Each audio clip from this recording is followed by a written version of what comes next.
मनोहर ने घर आकर अपनी पत्नी मुन्नी से कहा, घर में जो रुपए रखे हैं उसे ले आओ। सहना आया है, उसे दे देता हूँ ताकि उससे पीछा छूटे। बरामदे में झाड़ू लगा रही उसकी पत्नी मुन्नी ने पलटकर गुस्से से मनोहर को देखा और बोली, 4 रुपए ही तो बचे हैं घर में, अब वो भी सहना को दे देंगे तो माघ पूस की कड़कती ठंड कैसे कटेगी। सहना से कह दो कि अभी पैसे नहीं हैं, फसल कटने पर दे देंगे। मनोहर एक घड़ी सोच में पड़ गया। मुन्नी की बात भी सही थी, कंबल के बिना ठंड काटना मुश्किल हो जाएगा। लेकिन मनोहर उस अड़ियल सहना को जानता था, वो पैसे लिए जाएगा नहीं। मनोहर ने सोचा कि सर्दियों को तो सर्दियों में देखेंगे, फिलहाल इस बला से तो पीछा छूटे। मनोहर अपनी पत्नी की ओर बढ़ा और उसके पास जाकर बैठता हुआ धीरे से उसकी खुशामद करते हुए बोला, दे देना पैसे, कम से कम ये पीछा तो छोड़ेगा और कंबल के लिए हम कोई दूसरा उपाय सोच लेंगे। मनोहर की बात सुनकर मुन्नी गुस्सा हो गई। मनोहर को गुस्से में घूरते हुए मुन्नी ने कहा, तुम तो चुप ही रहो, बताओ जरा कौन सा उपाय है तुम्हारे पास। ऐसे ही कोई तुम्हें खैरात में कंबल तो देगा नहीं, ना जाने कौन सा कर्ज है जो कभी चुकता नहीं। तुम ना खेती करना छोड़ दो, क्या फ़ायदा खेती का जब फसल होते ही पूरी कमाई कर्ज चुकाने में चली जाए। तुम्हें तो सही लगता है, तुम्हें करो, लेकिन मैं तो एक पैसा नहीं दूंगी। मुन्नी को गुस्से से लाल होता देख मनोहर उदास हो गया और धीरे से बोला, तो क्या मैं उसकी गाली खाऊं। उसकी बात सुनकर मुन्नी का मन पसीज गया और आवाज़ में थोड़ी नरमी लाते हुए वो बोली, ऐसे कैसे वो गाली देगा, क्या उसका राज चलता है। मुन्नी जानती थी मनोहर की बात में सच्चाई है, इसलिए वो उठी और चुपचाप कमरे से रुपए निकाल कर ले आई और मनोहर को थमाते हुए बोली, मैं फिर कह रही हूँ, तुम ये खेती बाड़ी छोड़ दो, मजदूरी करोगे तो कम से कम किसी की सुननी तो नहीं पड़ेगी और 2 वक्त का खाना तो नसीब होगा। मुन्नी की बात सुनकर मनोहर चुपचाप सिर झुकाए रुपए लेकर बाहर चला गया। मनोहर उन 3 रुपए की अहमियत जानता था, जिसे उसने पाई पाई जोड़कर कंबल खरीदने के लिए जमा किए थे। सहना को रुपए थमाते हुए मनोहर के हाथ कांपने लगे, जैसे वो सीने से अपना दिल निकाल कर सहना की हथेली में रख रहा हो। वक्त बीतता गया और पूस की वो कड़कती सर्दी रात भी आ गई। आसमान में जैसे चांद तारे भी ठंड से ठिठुर लग रहे हों। मनोहर अपने खेत के किनारे बांस व पत्तों में बनाई मचान के नीचे पुरानी सी चादर ओढ़े कपकपाता हुआ बैठा था और साथ में उसका कुत्ता जबरा भी उसके साथ था, जो सर्दी के कारण बार बार कू कू की आवाज़ निकालते जा रहा था। ठंड इतनी ज़्यादा थी कि दोनों की आंखों से नींद कोसों दूर थी। सर्दी से खुद को बचाने के लिए मनोहर ने अपनी गर्दन को घुटने से सटाते हुए अपने कुत्ते की ओर देखते हुए कहा, जब पता था यहाँ इतनी ज़्यादा ठंड है तो क्यों मेरे पीछे पीछे खेतों में आ गया। घर में होता तो कम से कम 4 दीवारी में इतनी ठंड तो ना लगती। अब पड़े रहो ठंड में यहाँ। अब जबरा शांत हो गया। शायद उसे पता चल गया कि उसके मालिक को कू की आवाज़ नींद खराब कर रही है।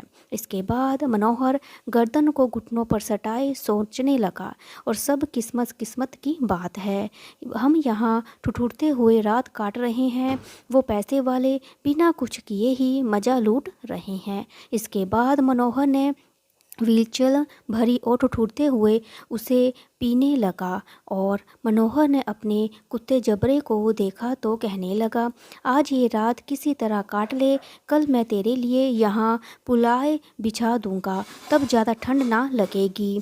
मनोहर वही ज़मीन पर लेट गया और सोच कि कुछ देर के लिए आँख मूंद कर सो लूँ, लेकिन जैसे ही उसने आंखें बंद की, ठंड की चुभन जैसे शरीर में सुई चुभाने लगी।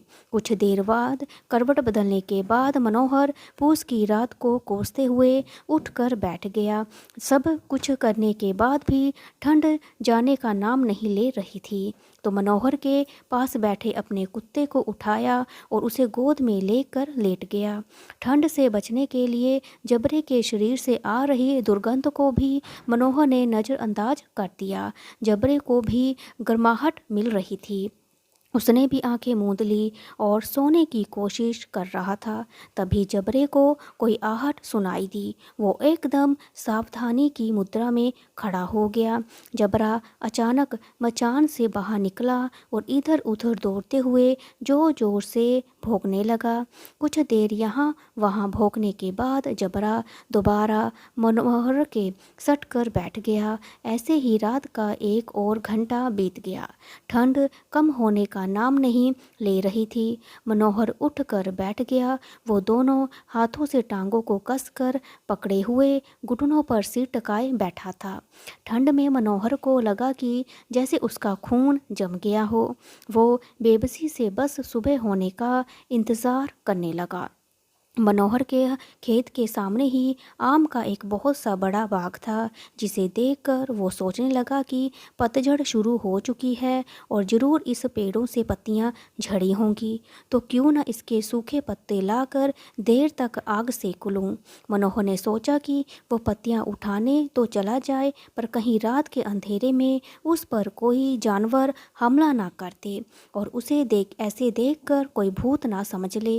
कुछ देर यूं ही सोचने के बाद मनोहर एकदम से उठा और सूखे पेड़ों पौधों को उठाकर उसी मशाल की तरफ जलाकर पेड़ों की ओर चल पड़ा। अपने और मालिक को जाता देख जबरा भी झट से और उठ गया और दुम हिलाने लगा। मनोहर के पीछे हो गया। पेड़ों के पास पहुंचकर मनोहर ने उस विशाल पेड़ों को देखा तो अंधेरे में और भी डरावने लग रहे थे। अपने मन के डर को दबाते हुए मनोहर नीचे झुका और पेड़ों के आसपास पड़ी पत्तियों को बटोरने लगा। सूखे पत्तों को समेटने की वो आवाज़ और ठंडी हवा के झोंके से आ रही पेड़ों की सनसनाहट मनोहर को डरा रही थी। ठंड में नंगे पांव पर कंकड़ तो मानो तीर की तरह चुभ रहे थे।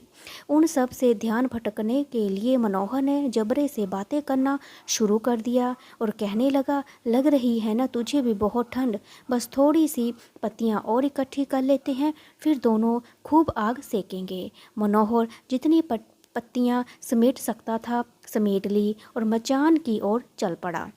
मचान के बाहर पहुंचकर मनोहर ने पत्तियों में आग लगाई। देखते ही देखते आग धधकने लगी और उसकी लपटें पेड़ों को छूने लगी। मनोहर और जबरा भी वहीं आग के पास बैठे थे। मनोहर अलाव में अभी अपने हाथ सेकता तो कभी अपने पैर, तो कभी आग की ओर पीठ करके बैठ जाता। जबरा भी आग के पास परस कर लेट गया और उन लपटों को देखने लगा।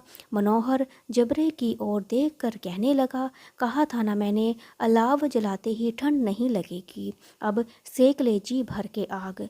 कुछ समय बाद वो आग की लपटें जैसी कहीं गुम हो गई और पत्तियों का ढेर सिमट कर राख में बदल गया। अब तो बस कोई हवा का झोंका आता तो बची कुची चिंगारी कहीं बीच में लाल लाल अनार के दानों सी दिखाई देती। मनोहर राह की छोटी सी गर्माहट में वही चादर ओढ़े दुबक कर बैठा हुआ था, लेकिन जैसे जैसे रात बढ़ती जा रही थी ठंड उसे और जकड़ने लगी। कुछ देर बाद मनोहर वही राख के ढेर के पास लेट गया। मनोहर को नींद आने ही वाली थी कि जबरा फिर से अचानक उठ गया और खेत की ओर जोर जोर से भौंकने लगा। मनोहर के कानों में भी कुछ आवाज़ें आ रही थी, जैसे जानवरों का बड़ा सा झुंड खेतों में घुस गया हो, उसकी फसल चर रहा हो। जानवरों की हलचल पूरी आवाज़ें मनोहर के कानों में पड़ रही थी। मनोहर आंखें मूंदे ही सोचने लगा, और जबरे के होते हुए आखिर कोई जानवर खेतों में कैसे घुस सकता है? जरूर मुझे कोई धोखा हो रहा होगा।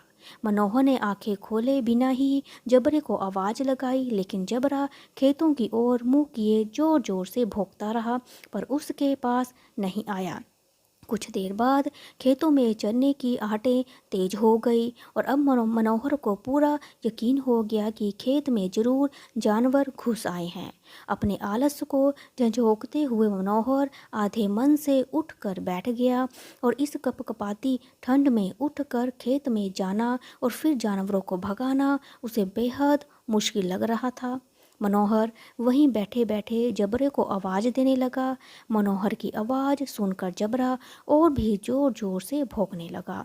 खेतों में नीलगाय का झुंड घुस आया था, जो पूरी तैयार फसल को चरने के साथ ही उसे तहस नहस किए जा रहा था। जबरा अपना गला फाड़ फाड़ कर भौंके जा रहा था और जैसे उसे वहाँ से चले जाने को कह रहा हो। इस बार मनोहर ने पक्का इरादा करते हुए खुद को समझाया और चादर को शरीर पर लपेटते हुए खेत की ओर जाने के लिए कदम बढ़ाने लगा। मनोहर कुछ कदम ही चला कि अचानक तेज हवा के झोंके ने उसके कदम रोक दिए। मनोहर को ऐसा लगा जैसे किसी ने सैकड़ों सुइयां उसके शरीर में चुभो दी हों। उसका शरीर पूरा अकड़ गया था। मनोहर दौड़ता हुआ राख के ढेर के पास वापस लौट आया और पास पड़ी लकड़ियों से उसे आग को खुरेदने लगा ताकि उसके शरीर को कुछ तो गर्माहट मिले। जबरा खेतों के पास भौंकता रहा और मनोहर उस राख के ढेर के पास सिकुड़ कर बैठा रहा, जैसे उसे किसी ने जकड़ कर रखा हो।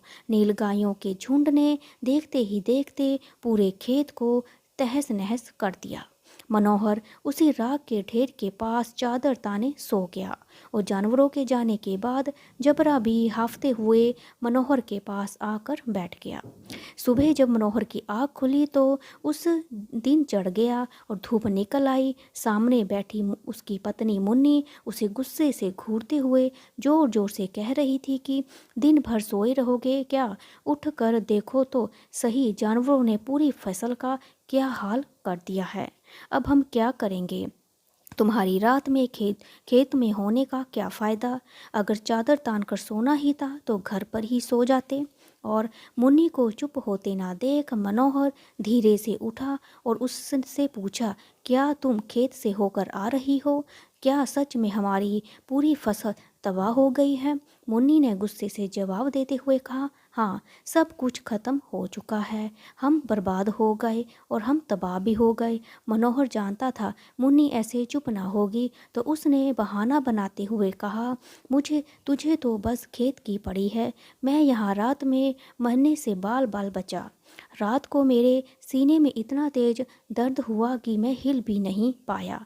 तो ये तो मैं ही जानता हूँ कि दर्द के साथ मैंने कड़कड़ाती ठंड के बीच रात कैसे काटी। मनोहर की बात सुनकर मुन्नी कुछ ना बोली। फिर दोनों खेत के पास आ गए और बुरी तरह रोंदे हुए खेतों को देखने लगे। खेत की दुर्दशा देख मुन्नी के चेहरे पर उदासी छा गई और वो मन ही मन सोचने लगी कि अब गुजारा कैसे होगा। पर मनोहर के चेहरे पर एक अलग शांति थी। मुन्नी ने चिंता जताते हुए मनोहर से कहा, लगता है अब मजदूरी करके ही दिन काटने पड़ेंगे। मनोहर ने चेहरे पर हल्की सी मुस्कान बिखेरते हुए कहा, चलो कम से कम अब इस सर्द रात में यहाँ सोना तो नहीं पड़ेगा।